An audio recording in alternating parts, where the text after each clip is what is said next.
Ici, Christ n'est pas à regarder comme un personnage historique. Christ, c'est un domaine dans lequel Dieu a écrit, Dieu a prédestiné, Dieu a élu, Dieu a créé, Dieu a tout accompli avant qu'il ne crée le monde.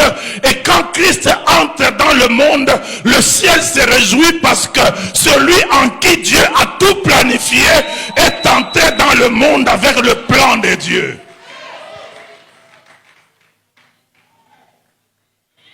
Est-ce qu'il y a quelqu'un qui comprend ces choses?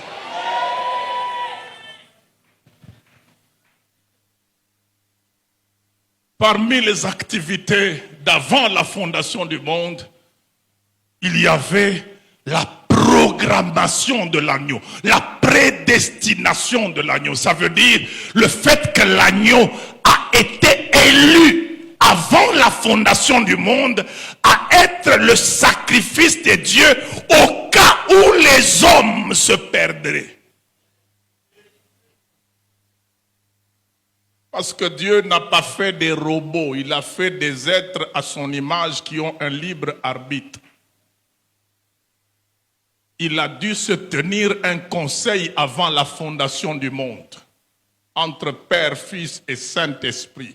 Nous allons créer un homme qui sera sur le modèle de Christ. Mais nous n'allons pas être la volonté de cet homme. Il va avoir sa propre volonté. Et s'il nous échappait, qu'est-ce que nous faisons? Ça, c'est avant la fondation du monde. Et le choix, l'élection est tombée sur la personne de Christ qui accepte d'être l'agneau prédestiné au cas où il y avait chute au commencement des temps, qu'à la fin des temps, l'agneau va se préparer dans des préfigurations pour arriver à la fin des temps, se manifester et récupérer le plan de Dieu par la puissance pascale et remettre l'humanité dans la ligne des promesses de Dieu. Et ça a été déterminé, ça a été prédestiné, ça a été organisé, ça a été accepté par Christ avant la fondation du monde. C'est lui l'agneau qui a été prédestiné et manifesté à la fin des temps à cause de vous. C'est que déjà en Dieu, il planifiait au cas où tu tombes. À cause de toi, Christ va déjà accepter avant que le monde ne soit fait d'entrer dans le monde pour arriver là où tu es et qu'il te rachète par son propre sang.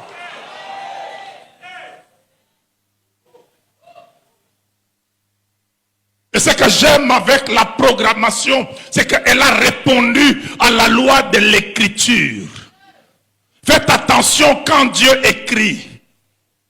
Dans Jean 6, Jésus dit, si la parole a appelé Dieu, ceux à qui elle a été adressée, et si l'écriture ne peut être anéantie, ça veut dire quand Dieu passe à l'écrit, ça ne peut jamais, alors jamais être anéanti. Ce que Dieu a écrit là, avant la fondation du monde, c'est ça qui doit se passer quand le monde sera fondé.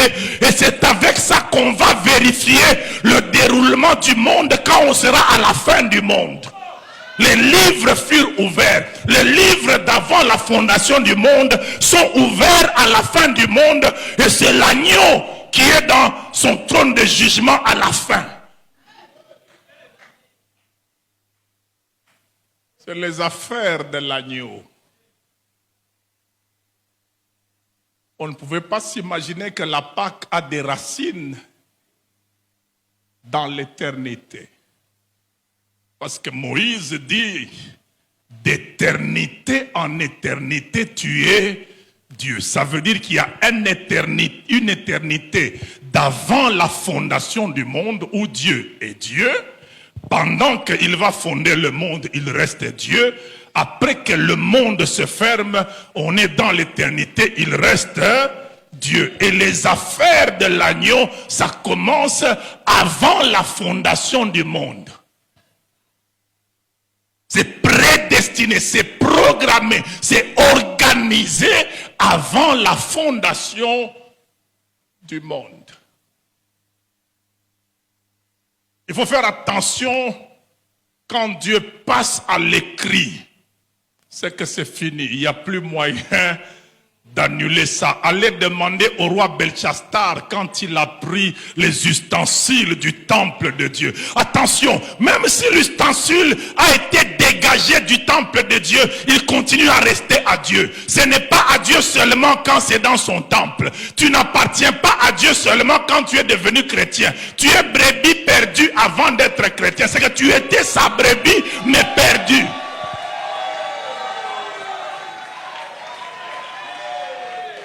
Ce n'est pas parce qu'on a enlevé les ustensiles du temple que ce n'était plus les ustensiles de Dieu. Le roi Belchassar a fait l'erreur de penser que comme c'est dans notre temple, c'est devenu à nous. On peut en faire ce qu'on veut. Mais le propriétaire de ces ustensiles-là est passé à l'écrit. Un doigt est venu casser le pouvoir, compter, peser, diviser. Ça veut dire ces choses-là auxquelles tu as touché. Même si c'est dans le temple de ton Dieu, ce n'est pas à ton Dieu. Ça continue à rester mes choses à moi. Ce sont mes propriétés. Je peux aller les chercher partout où elles se trouvent.